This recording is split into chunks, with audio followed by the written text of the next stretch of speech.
परीक्षित, प्रचेता गणों का विवाह वार्क्षी कन्या से हुआ और उन्होंने दक्ष पुत्र को जन्म दिया और तपस्या करने चले गए। दक्ष ने तपस्या करके असकनी कन्या से विवाह करने के बाद 10,000 पुत्रों को जन्म दिया। पर नारद जी ने उन समस्त बालकों को कूट प्रश्नों में उलझा करके ऊर्ध्वरेता ब्रह्मचारी बना दिया। नारद जी ने उन बच्चों से बड़े विचित्र प्रश्न किए। बच्चों बताओ, दोनों ओर बहने वाली नदी को देखा है? बच्चे चक्कर में पड़ गए, ऐसी नदी तो हमने आज तक सुनी भी नहीं। हम नहीं बता सकते महाराज, हमने नहीं देखा। अच्छा तो बताओ, ऐसा कोई बिल देखा है जिसमें घुसने के बाद कोई निकलता ही नहीं? बोले नहीं देखा महाराज। अच्छा तो विचित्र भाषा बोलने वाले हंस को देखा है? नहीं देखा महाराज। अच्छा तो पुंसली के पति को जानते हो? नहीं जानते महाराज। नारद जी बोले तो कुछ नहीं कर सकते। अच्छा महाराज तो आप ही बताए दो। नारद जी बोले ऐसे थोड़ी बताएंगे, हमारे चेला बनो। बन जाएंगे। नारद जी ने सबको चेला बना दिया और समझा दिया। देखो बच्चों, दोनों ओर बहने वाली नदी का नाम है माया, जो सृजन भी कर रही है और संहार भी कर रही है। जिस बिल में जाने के बाद कोई नहीं निकलता उसका नाम मोक्ष। मोक्ष पदवी पाने के बाद कोई लौट के थोड़ी आता है। यद गत्वा न निवर्तन्ते। और विचित्र भाषा बोलने वाले हंस का नाम है शास्त्र। शास्त्र कहते कुछ है, मतलब कुछ और ही निकलता है। पुंसली माया के पति हैं माधव। 5-5 वस्तुओं से विनिर्मित भवन ये मनुष्य शरीर है। पंच महाभूत, पंच तन मात्राएं, पंच ज्ञानेन्द्रियां, पंच कर्मेंद्रियां, पंच महाप्राण, ये पंचाद्भुतम गृहम। ये सब रहस्य बताने के बाद सबको विरक्त कर दिया। दक्ष को पता चला कि मेरे 10,000 बेटा सबके सब बाबा बन गए और नारद जी की वजह से। तब तो नारद जी पर बड़ा क्रोध आया और अपना क्रोध पी के रह गए। और अब की बार दक्ष ने 1,000 बच्चों को जन्म दिया। नारद जी ने उनको भी कूट प्रश्नों में उलझा के उनको भी महात्मा बना दिया। अब तो दक्ष का क्रोध पारा से ज्यादा बढ़ गया और स्थिति आई के सामने से ही नारद जी आ गए। फिर क्या था, हजारों गालियां सुना डाली। अहो असाधो साधु नाम साधुलिंगे नस्त्वया असाध्वकार्मर्भकाणाम भिक्षो मार्ग प्रदर्शिता। अरे भिकमंगों का रास्ता दिखाने वाले पाखंडी नारद, तूने मेरे नन्हे नन्हे से बच्चों को अभी दुनिया भी नहीं देख पाई और तूने बाबा बैरागी बना दिया। जा, मेरा शाप है नारद, तस्मात् लोकेषु ते मूढ़ न भवेद भ्रमतः पदम। तेरा पैर एक जगह पर टिकेगा नहीं, तू ऐसा ही घूमता रहेगा जगत में। नारद जी चुपचाप मौन होकर के वहां से चले गए। कोई जवाब नहीं दिया। मन में सोचा अच्छा ही रहा, बाबा को एक जगह टिकना भी नहीं चाहिए। बहता पानी रमता जोगी अच्छा रहता है। नारद जी चुपचाप चले गए। दक्ष नारद जी की इस सहनशीलता से प्रसन्न हुआ, क्योंकि नारद जी चाहते तो बदले में चाहे जितने शाप दे सकते थे, पर उन्होंने ऐसा नहीं किया। अब की बार दक्ष ने 60 कन्याओं को जन्म दिया और दक्ष की इन्हीं 60 कन्याओं से संसार का विस्तार हुआ। इन 60 कन्याओं में 13 ब्याह दी गई कश्यप जी को। दिति, अदिति, दनु, काष्ठा, सुरसा, इला, ताम्रवसी, क्रोध, कद्रु, विनता, ये सब कश्यप जी की पत्नियां हैं। 27 कन्या चंद्रमा को ब्याही। अश्विनी, भरणी, कृतिका, रोहिणी, ये सब उनके नाम हैं। कश्यप जी की दिति नामक पत्नी से दैत्यों का जन्म हुआ। दिति की एक बेटी थी रचना।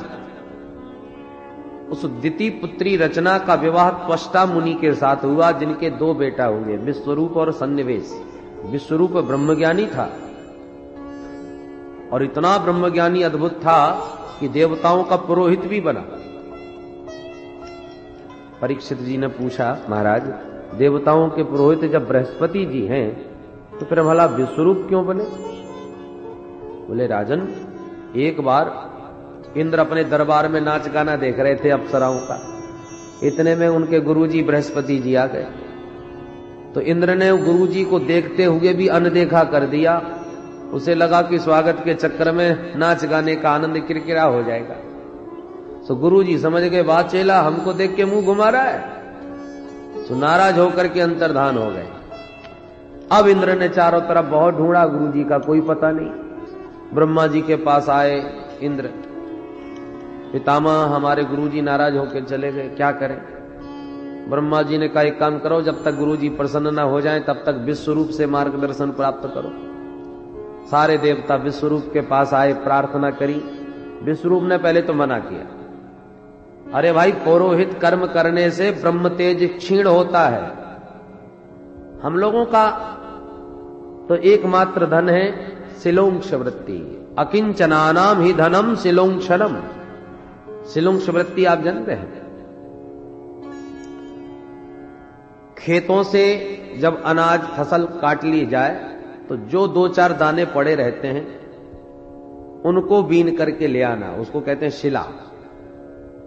और जहां अनाज का व्यापार चलता हो, व्यापार जब संपन्न हो जाए, शाम को दुकानें बंद हो जाए, तो व्यापार से गिरा हुआ इधर बिखरा हुआ जो 2-4 दाने पड़े उनको उठा लाए, उसको कहते हैं उंच्छ वृत्ति।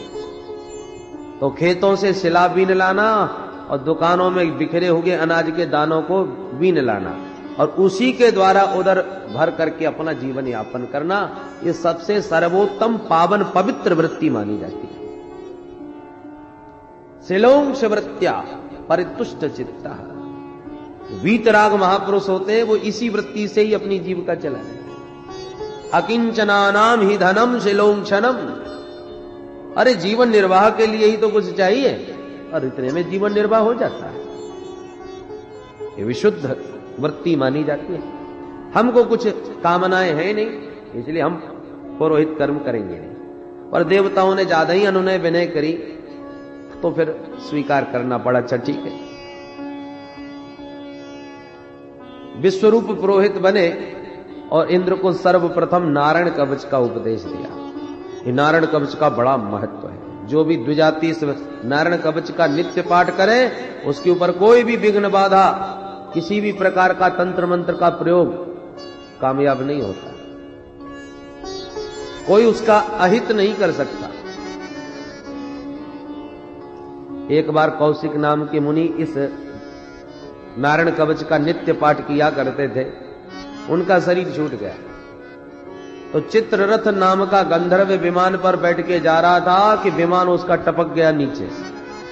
बालखिल्य ऋषियों से पूछा, महाराज मेरा विमान तो बिल्कुल ठीक है, तो गिर कैसे पड़ा?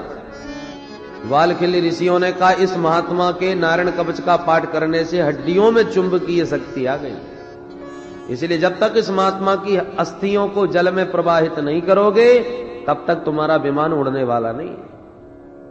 आश्चर्यचकित रह गया चित्ररथ कि मरने के बाद महात्मा की हड्डियां ही नीचे टपका लेती हैं। इतना अद्भुत चमत्कार। बालखिल्य वचनात् अस्थिन्यादाय विस्मिता। आश्चर्यचकित रह गया। परंतु अब विश्वरूप ने बड़ा भारी यज्ञ करवाया देवताओं की शक्ति बढ़ाने के लिए। पर जोड़ जोड़ से नाम तो देवताओं का लेके आहुति देते हैं और धीरे से दैत्यों के नाम की भी आहुति डालते हैं, क्योंकि दैत्य इनके मामा जी लगते हैं। सो इंद्र समझ गए। इंद्र को क्रोध आ गया कि गुरुजी गड़बड़ कर रहे। तलवार उठाई और गुरुजी के 3 गर्दन काट दी। 3 सिर थे विश्वरूप के, तीनों सिर काट दिए। ब्रह्म हत्या लग गई। तब इंद्र उस ब्रह्म हत्या को 4 भागों में बांट दिए। पहला भाग पृथ्वी को दिया जो ऊसर भूमि के रूप में है। दूसरा भाग जल को दिया जो झाग के रूप में है। तीसरा भाग वृक्षों को दिया जो गोंद के रूप में है। चौथा भाग स्त्रियों को दिया जो रजो धर्म के रूप में है। 4 लोगों में ब्रह्म हत्या बांट करके इंद्र तो बच गए, परंतु त्वष्टा मुनि को क्रोध आ गया कि मेरे पुत्र को पहले गुरुजी बना लिया और बाद में अपना कार्य सिद्ध करके उसकी हत्या कर दी। छोड़ूंगा नहीं इंद्र को। इंद्र शत्रोर विवर्धस्वामाचरम जय विद्विषम। इंद्र को मारने की भावना से एक बड़ा भारी यज्ञ किया।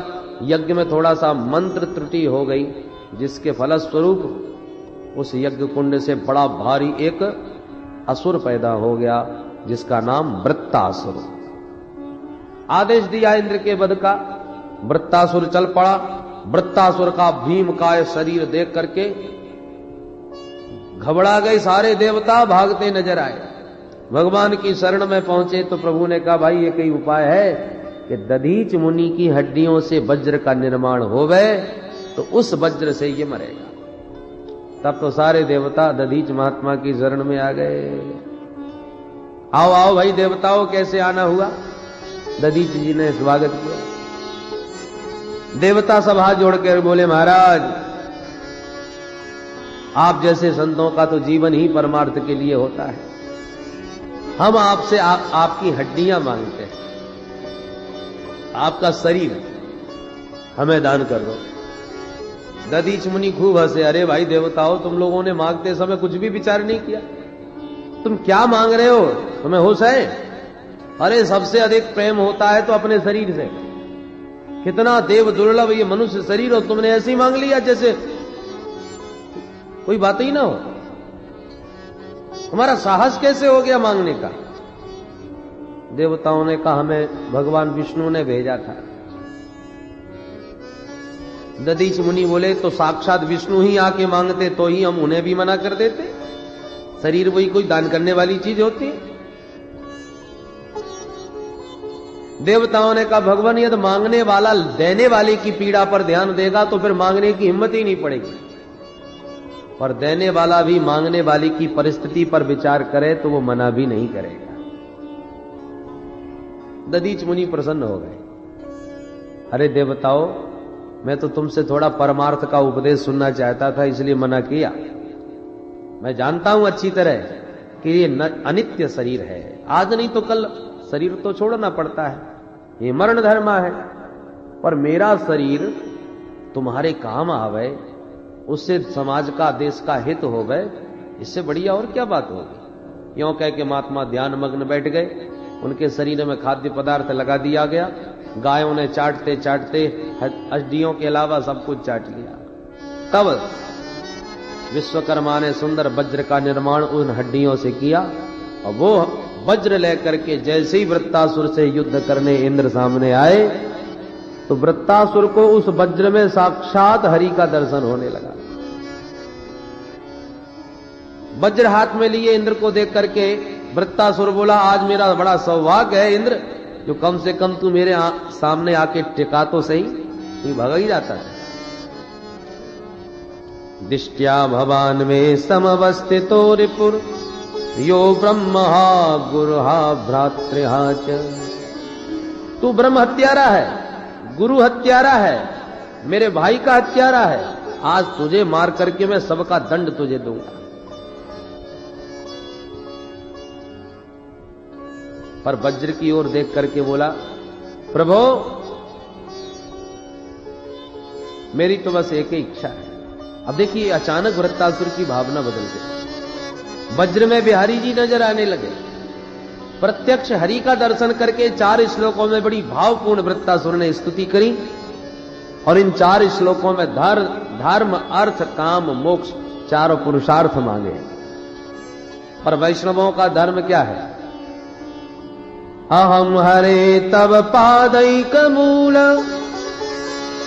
दासानुदासो भवितास्मि भूय मन स्मरेता सुपतेर्गुणास्ते गृणीत वाक् कर्म करो तुकाय। हे प्रभु, मैं आपका दास भले ही न बन सकूं, इतनी योग्यता मुझ में पात्रता नहीं है, पर अहम हरे तब पादैक मूल दासानुदास। जिन महापुरुषों को आपके चरण ही एकमात्र मूलाधार जिनके बन गए हैं, आपके चरणों के अलावा जिनकी कोई गति और रति नहीं, ऐसे उन संतों का दास बन करके रहूं। दासानुदास, अपना दास न बनाइए पर अपने दासानुदास तो बना लीजिए। आप बिजली का तार पकड़ लीजिए तो भयंकर करंट लगेगा, और जिसको करंट लगा हो बड़ा भयंकर, उसका कोई पैर पकड़ ले या उसको कोई झूले तो उसको और जबरदस्त लगता है। जिसको करंट लगा हो उसको पकड़ने वाले को भी जबरदस्त करंट लगता है। उसी प्रकार परमात्मा तो हमें दिख नहीं रहे, परमात्मा तक पहुंचने की हमारी गति नहीं, तो जो परमात्मा को पकड़े बैठे हैं उन संतों को पकड़ लो, तुम्हें भी उनकी कृपा का वही करंट प्राप्त होगा। भगवान के चरणों की कृपा जो संतों को प्राप्त हो रही है, ऐसे संतों के चरणों को पकड़ लो तो आपको भी निश्चित वही कृपा प्राप्त होगा। इसलिए कहता महाराज मुझे तो दासानुदास बना लो। हे अशुपते, हे प्राणनाथ, मेरी तो एक ही प्रार्थना है कि मन स्मरेता, मेरा मन सदा आपका स्मरण करे। गृणीत वाक्, मेरी ये वाणी है सदा आपकी महिमा का, गुण गणों का गायन करती रहे। और कर्म करो तु काया, इस काया से, इस शरीर से सदा आपकी सेवा का कर्म करता रहो। वैष्णवों का यही परम धर्म है। अब अर्थ कौन सा चाहिए? बोले न नाक पृष्ठम न च पारमेष्टम न सार्वभौमम न रसाधिपत्यम न योग सिद्धिर पुनर्भवम वा समंजसत्वा विरहय्य कांक्षे, समंजसत्वा विरहय्य कांक्षे। हे समंजस, निखिल सौभाग्य निधे प्रभो, मुझे न स्वर्ग चाहिए, न मोक्ष चाहिए, न सार्वभौम पदवी चाहिए, न योग सिद्धि चाहिए, तो फिर क्या चाहिए? आपका विरह चाहिए, आपका स्मरण चाहिए। आपकी स्मृतियों के खजाने में ही मैं मस्त रहना चाहता हूं, सदा आपको याद करता रहूं। और वैष्णवों का खजाना एक ही है, भगवान की स्मृति। विपत विस्मरणम विष्णु संपन्नारायण स्मृति। भगवान की स्मृति ही वैष्णवों की परम संपत्ति है। यही उनका अर्थ है। धर्म, अर्थ, काम। इच्छा क्या है, कामना क्या है? बोले प्रभु आपको ऐसे याद करूं जैसे, 3 दृष्टांत दिए। अजात पक्षा एव मातरंखगा स्तन्यम यथा वत्सतरा क्षुधार्ता प्रियम प्रियैव विश्रुतम विषन्ना मनोरविंदाक्ष दृदक्षते त्वाम्।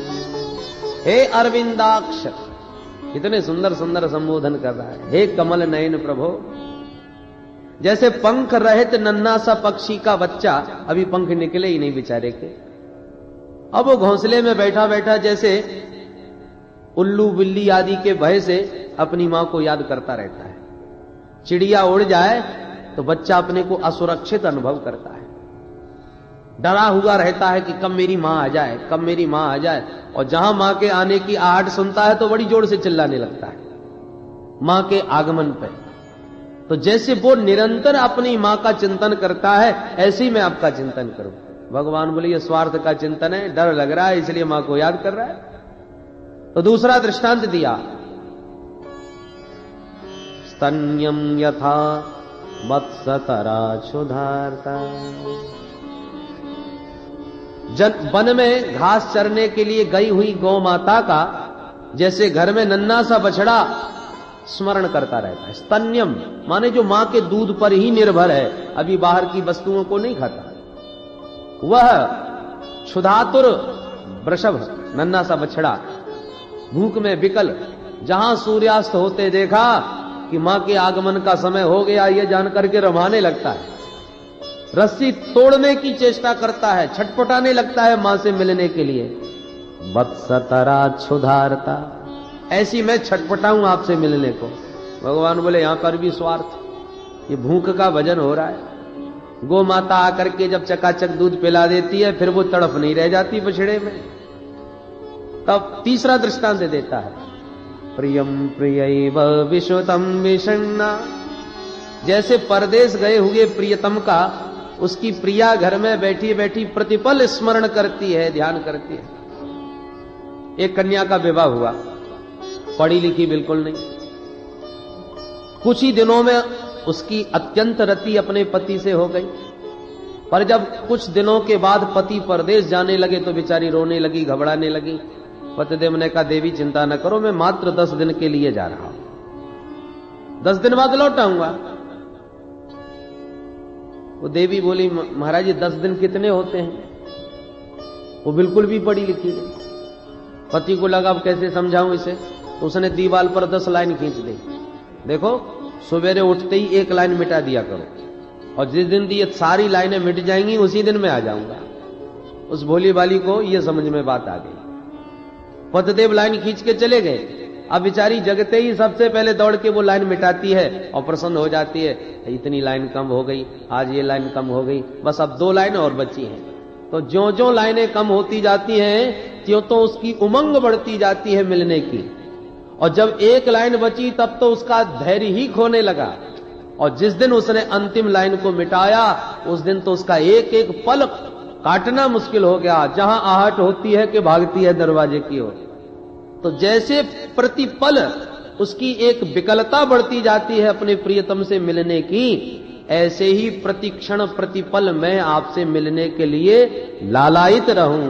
प्रियम प्रियैव विश्रुतम विषण्णा मनोरविंदाक्ष दृदक्षते त्वाम। ऐसी आपसे मिलने, आपको देखने की उत्कंठा मेरे मन में जगे। भगवान को यह दृष्टांत उपयुक्त लगा। वैष्णवों का यही कामना, यही इच्छाएं होती हैं। अब अंतिम पुरुषार्थ मोक्ष। वृत्तासुर कहता है जन्म मरण छूट जाए ऐसा मोक्ष मुझे नहीं चाहिए। मैं तो कहता हूं कर्मानुसार चाहे जितने मेरे जन्म हो, चाहे जितनी बार मरूं, उसकी चिंता नहीं है। तो फिर क्या चाहते हो? बोले ममोत्तम श्लोक जनेषु संख्यम, ममोत्तम श्लोक जनेषु सख्यम, संसार चक्रे भ्रमत स्वकर्म भी, तन्माययात्मात्मज दारगे, स्वासक्त चित्तस्य नाथ भूयात्। जन्म मरण चाहे जितने हो, पर हर जन्म में उत्तम श्लोक जनेषु सख्यम, जिनकी आपके चरणों में अत्यंत रति प्रीति है, ऐसे आपके रसिक भक्तों का हर जन्म में संग मिलता रहे, उन्हीं का सानिध्य मिलता रहे। आपकी माया में मोहित चित्त वाले, संसार के स्त्री पुत्रादिकों में रति करने वाले संसारियों का संग कभी ना मिले। बस यही मेरी मुक्ति है, यही हमारा मोक्ष है। वृत्तासुर ने इस प्रकार बड़ा भावपूर्ण स्तवन किया। गदगद हो गए इंद्र तो सुन के। अहो दानव सिद्धोसी यस्यते मतिरीदृशी। दानवराज तुम तो सचमुच धन्य हो जो रणभूमि में ऐसे पावन विचार तुम्हारे बने हुए। और अचानक वृत्तासुर का आसुरी भाव जागृत हो गया। इंद्र सावधान, मेरे प्रहार को स्वीकार करो। और इंद्र को सावधान करके घुमा करके एक मुक्का हाथी के माथे पर जड़ दिया। हाथी मूर्छित होकर गिर पड़ा। इंद्र के हाथ का वज्र छूट गया। अब इंद्र को वज्र उठाने में बड़ी शर्म लगे। वृत्तासुर खड़े होकर के कहता है, अरे इंद्र चुपचाप वज्र उठा लो, क्योंकि इसके बिना मैं मरने वाला नहीं हूं। ऐसी धर्मनिष्ठा देख करके इंद्र बड़े लज्जित हुए और अंत में वज्र उठा ही लिया। हाथी पर हाथ फेर करके स्वस्थ किया। पुनः सावधान हुए युद्ध के लिए। दोबारा प्रहार करने के लिए वृत्तासुर बढ़ा तो अपने वज्र से तुरंत वृत्तासुर का हाथ काट दिया। दूसरी भुजा का मुष्टिका प्रहार करने लगा तो दूसरी भुजा को भी काट दिया। अब तो दोनों हाथों से रहित बड़ा विकराल लगने लगा। अब की बार वृत्तासुर मुंह फाड़ के पूरे वेग से दौड़ा और जब तक इंद्र कुछ कर पाते तब तक मुंह में धर के इंद्र को ही गटक गया। देवताओं में हाहाकार मच गया, अरे ये तो इंद्र का ही नाश्ता कर गया। पर वृत्तासुर के पेट में इंद्र, चूंकि वज्र हाथ में था, नारायण कवच का बल था, इसलिए मरे नहीं और पेट में जाकर के उसकी कुक्षी का भेदन करने लगे, उसका पेट फाड़ने लगे वज्र से। फाड़ते फाड़ते 1 साल के बाद पेट फाड़ के बाहर निकल पाए, तब वृत्तासुर का अंत हुआ। बोल वृंदावन बिहारी लाल की। परीक्षित ने पूछा, भगवान आखिर के वृत्तासुर में ये जो भगवत भक्ति का संस्कार था, भगवान की स्तुति रणभूमि में करी, ये संस्कार इसमें कहां से आ गए? सुखदेव जी कहते, सुनो, ये वृत्तासुर पूर्व जन्म का चित्रकेतु नाम का राजा था। लाखों रानियां थीं पर संतान एक भी नहीं। अंगिरा मुनि ने कृपामय फल दिया आशीर्वाद का, और वो फल बड़ी रानी को खिला दिया तो उसके बेटा हो गया। अन्य रानियों को सौतिया डाह हो गया कि बड़ी रानी के बेटा हो गया तो महाराज तो हमारी तरफ दृष्टि ही नहीं डालते। उन सब ने मिलकर दासी के माध्यम से उस पुत्र को विष पान करा दिया। बालक सोया और सोता ही रह गया। रानी को पता चला तो चीत्कार करके रोने लगी। राजा भी छाती पीट पीट के रोने लगे। उसी क्षण देवर्षि नारद अंगिरा मुनि के साथ प्रकट हो गए। अंगिरा जी ने कहा, राजन तुम क्यों रोते हो? मैंने पहले ही कहा था तुम्हारे भाग्य में पुत्र सुख नहीं है, तुम नहीं माने तो अब रोना पड़ रहा है। राजा ने कहा, मैं कुछ नहीं सुनने वाला, मुझे बेटा दो, मेरा बेटा स्वस्थ कर दो, नहीं तो मैं भी मर जाऊंगा।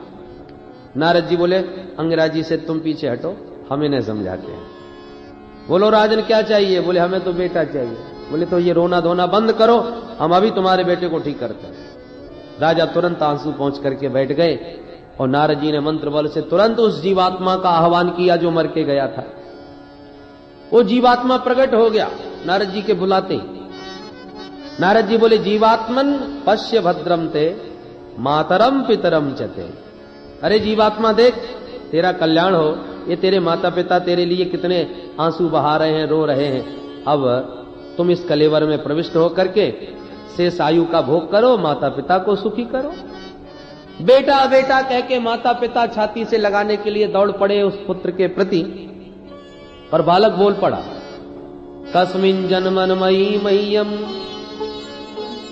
मातरो पितरो भवन कर्मभिर्भ्राम्यमाणस्य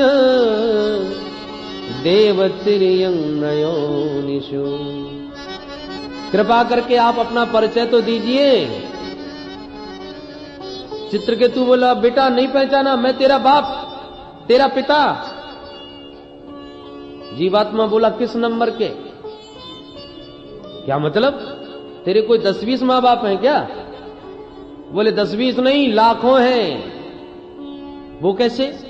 बोले मैं तो अपने कर्मानुसार कितने शरीर ग्रहण कर चुका हूं, मुझे स्वयं गिनती नहीं मालूम। कर्मभिर भ्राम्यमाणस्य देवतिर्यं रयोनिषु।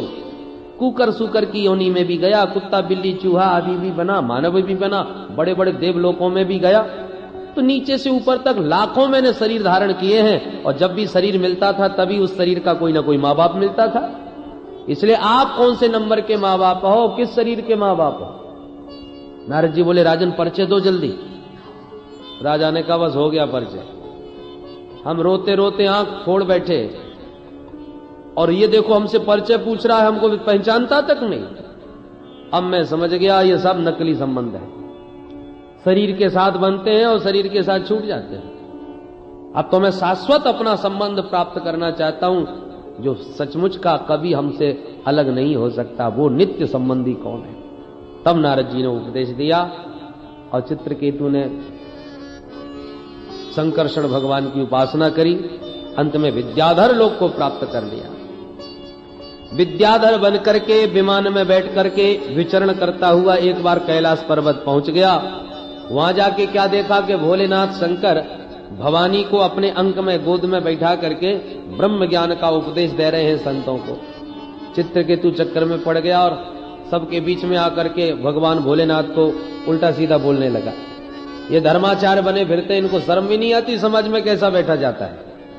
हे श्लोक गुरु साक्षात धर्मम वक्ता शरीरिणाम आस्ते मुख्य सभायाम वही मिथुनी भूय भार्यया।